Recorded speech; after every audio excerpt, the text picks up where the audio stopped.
Hi, everybody. My name is Andrea Rochelle Taylor, and I'm going to read two stories today. I Love You to the Moon and Back, and Why the Sky is Far Away. I hope everyone got a chance to go out and trick or treat this weekend. So let's get started. I Love You to the Moon and Back, illustrated by Tim Warnes. I love you to the moon and back. I love our time together as we start each happy day. Can you see it?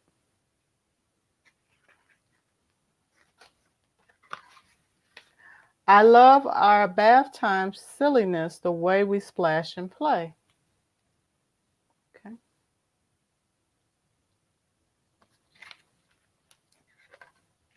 I love to lift you way up high so you can feel really tall. I'm trying to get it in here. We'll climb the highest mountaintops, hold tight, and you won't fall.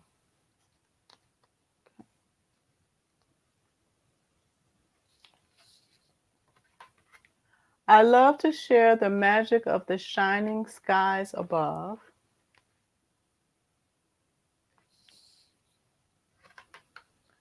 And think of all the different ways that we can show our love.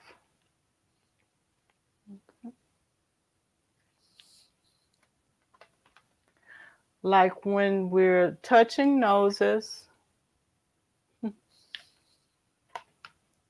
playing chase, okay,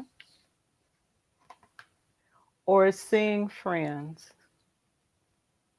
You see the rabbits?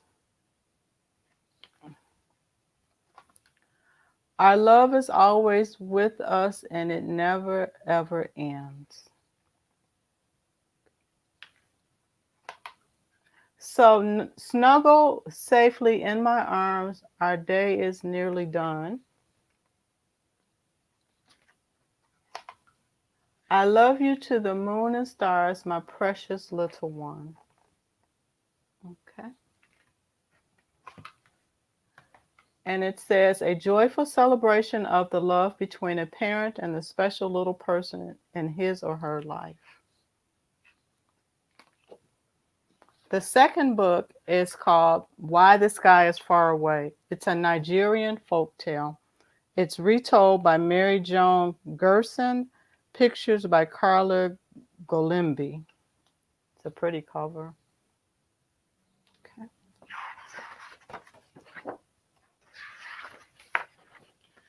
In the beginning, the sky was very close to the earth. It's pretty.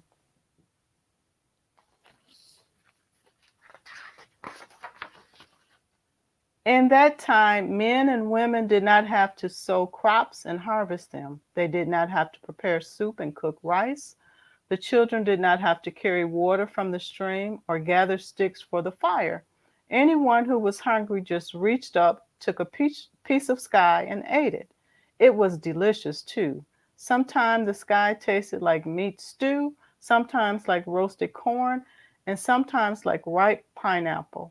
There was very little work to do, so people spent their time weaving beautiful cloth, carving handsome statues, and retelling tales of adventures. And there were always festivals to prepare for. The musicians practiced, the mask makers carved their masks in secret, and everywhere the children watched the preparations and wondered. So it's pretty. Some more pictures.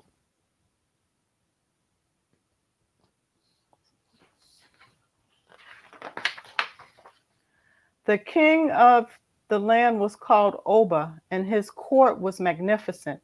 At the royal palace was a team of servants whose only work was to cut and shape the sky for ceremonies.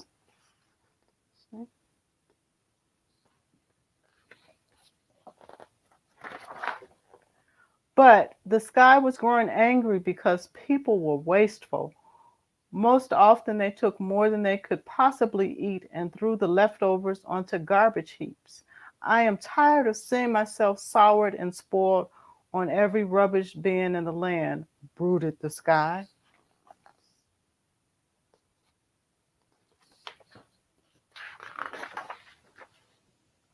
So one morning at sunrise, the sky turned very dark. Thick black clouds gathered over Oba's palace, and a great voice boomed out from above. Oba, mighty one, your people have wasted my gifts. I am tired of seeing myself on heaps of garbage everywhere. I warn you, do not waste my gifts any longer, or they will no longer be yours. The Oba and Terra sent messengers carrying the sky's warnings to every corner of the land. In every village, people were told about the sky's unhappiness. The children were warned never to take a piece of sky unless they were truly hungry. See, they made the sky angry. He sent out to tell everybody in the land what the sky said. People were very, very careful, that is, for a while. Then the time arrived for the greatest festival of the year. It was the festival that celebrated the power of the Oba. The most important palace dancers performed all through the night, and the Oba himself, in ceremonial robes, danced for his subjects. By the fifth day, there was rejoicing in every home and on every street. The Oba knew, though, that with the dancing and merriment, people might forget the sky's warning. So he made sure no one took more sky than he or she absolutely needed.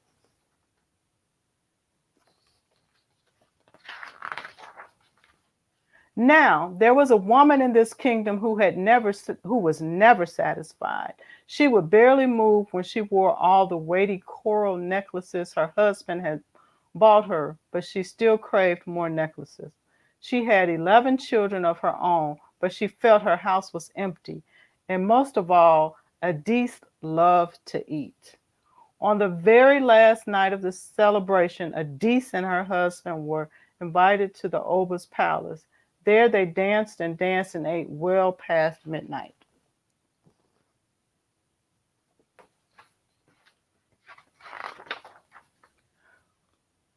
What an evening it was, Adis thought later, standing in her own garden again. How I wish I could relive tonight the drumming I heard, the riches I saw, and the food I ate. She looked up at the sky and, hoping to taste again the cocoyams and beef stew the sky had offered, she took a huge piece to eat. She had only finished one third of it when she could swallow no more. What have I done? Wailed Adis. I cannot throw this away. Otolo, she screamed, calling her husband, come and finish this piece of sky for me. Her husband, exhausted from dancing all night and stuffed with sky he had eaten at the Oba's palace, could take only 2 bites. Wake the children, screamed Adis. Now the children had spent all night at a masquerade and party after their dinner, and most of them were still too full to even nibble at their mother's piece of sky. See the big piece that she took, and nobody has any room to eat it? The neighbors were called, and the neighbors were called, but Adis still held in her hand a big chunk of sky. What does it matter, she said finally. One more piece of sky on a rubbish heap. And just to make sure it didn't matter, she burned the leftover in the garbage bin at the back of the house. Suddenly, the ground shook with thunder. Lightning creased the sky above the Oba's palace, but no rain fell.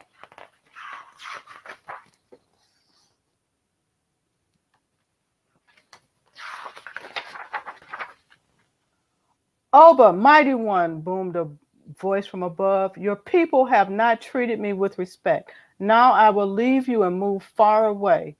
But what will we eat? Cried the Oba. How will we live? You must learn to plow the land and gather crops and hunt in the forest, answered the sky. Perhaps through your own labor you will learn not to waste the gifts of nature. Boy, that's a lesson we could use today.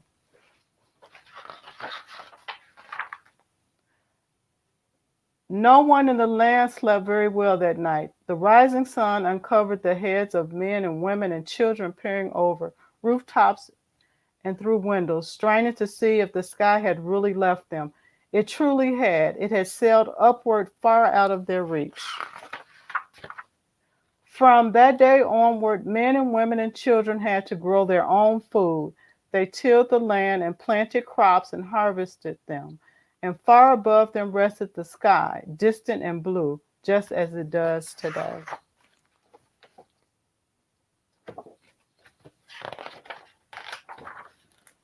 This story is at least 500 years old. It was first told in Benin, the language of the Beni tribe of Nigeria, which has existed for more than 800 years.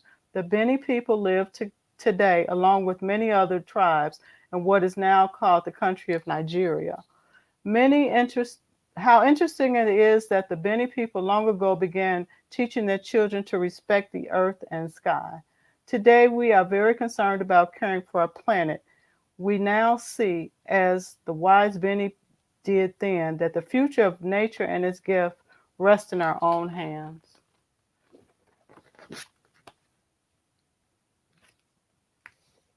I hope you enjoyed the readings. Thank you.